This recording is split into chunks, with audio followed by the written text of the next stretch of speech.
Chapter 12. Edward. No, help, leave me. Don't. I woke up gasping for air. Everything is bizarre around me. My heart pounding heavily with adrenaline. Forehead is sweating profusely. I felt weak. My body is uncontrollably shaking. I took a breath to make sure I'm alive. Relax. It's just a dream. I concealed myself and started to take a deep breath. After a long time, my nerves started settling. Heartbeat became normal. Everything came back settling. Until I realized I'm safe. This is not new for me. These nightmares are often to me. Every night. Every 3 hours of sleep. This is haunting me since she left. I took one of the bottles lying on the floor and took a sip from it. I looked at the clock. It's 11 in the morning. Today she didn't bring me breakfast. I insulted her when she bought me breakfast for first time. I thought she'll never come again after that. But to my surprise, she came back next day, like nothing happened. I continued to throw the plate, thinking one day she'll back off. But she didn't, wearing that beautiful smile in her face, without any fear or reluctance in her eyes, stood every day in front of me. I don't know whether it's her stubbornness or her beauty, something made to feel for her. Even without realizing me, I started to eat for her. She made her way into me. I liked the way she dealt with me. She never pleaded me to do it, neither showed any pettiness towards me. I grabbed a shirt and decided to check if she is okay. I headed downstairs. I saw a person sitting in a sofa. Anne and she were nursing that person. Who's that? I came down fast, and then, when I saw that face, my heart shattered.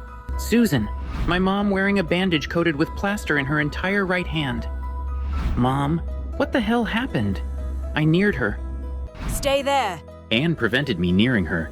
It's all because of you! Her voice now angrier. Hearing those words, my mouth became dry. My head started to spin. What did I do? Searching for my words. Oh, you don't remember anything. Anne, don't... My mom stopped her. No, just tell me what happened, I asked her impatiently. You crashed her. That word struck me like a lightning. I tried to remember what happened. Nothing came back. What, me? No. It's you, Ed. You were drunk last night, as usual. She came here to meet you. She parked her car in the portico, and when she turned back, you came swiftly and crashed her. Thank God, me and Anna were inside the house. Hearing the sound, we came outside and took her to hospital. Doctor told there is no main injury, just a fracture, and when we came back again, you were already in your room, locked. This is all because of you, Mr. Kingston, entirely. This your fault, and you didn't remember any of these. It's just a shame. Anger in her voice. For first time, I saw anger in Annie. Thousands of words came into my mind, but I barely managed to speak the words. I'm sorry, Mom. With that, tears splashed in my eyes, ran back to my room and locked myself. Some minutes later. Sweetheart, it's me. My mom knocked my door. What Anne meant is not you. Trust me, it's just the devil inside you. I didn't reply. Tears flooded in my eyes. Ed, whatever happens, you are my sweetheart. You are my best son in the world. I feel proud of you every time. I have never regretted for your actions. But for 3 years, you are not yourself. I know you don't want anyone near you. That's why you are isolating from everyone. But still, I love you so much. No matter what, I am with you every time, and I don't want to know about the past anymore.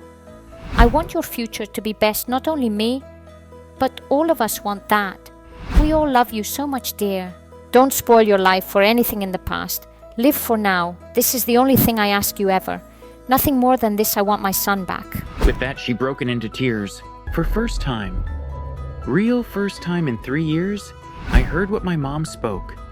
Every time when she was speaking outside the door, I'll simply ignore it. Her tears made me to cry for what I did. Her love, even after this, made me to feel guilty. She gained herself and spoke. I know you are hearing. I just left you a thing in the theater. I want you to see that.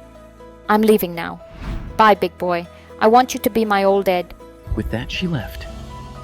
After a few minutes, I opened the door and went to theater on the second floor. I saw a CD with a note. to my boy mom. I inserted in the player and watched the screen. When I finished seeing that I had only one word in my mind, guilty. Meanwhile, outside, What happened? I asked Susan eagerly. As you said, I told how I feel for him, and I am sure he heard what I said. Sounds good you told him about the video. Yes, Fine, we'll wait for the results. I think this will work.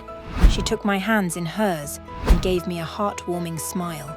Thank you so much for what you did. I'm going to have my son back. It's okay, Susan, but you need to promise me a thing. What? Never let him to find out that these were all our plan. I won't. She smiled. Thanks to his memory, if he remembered about it yesterday, we'll be dead now. We both chuckled. May I say something? Susan asked me. Yeah, You are an angel to my son.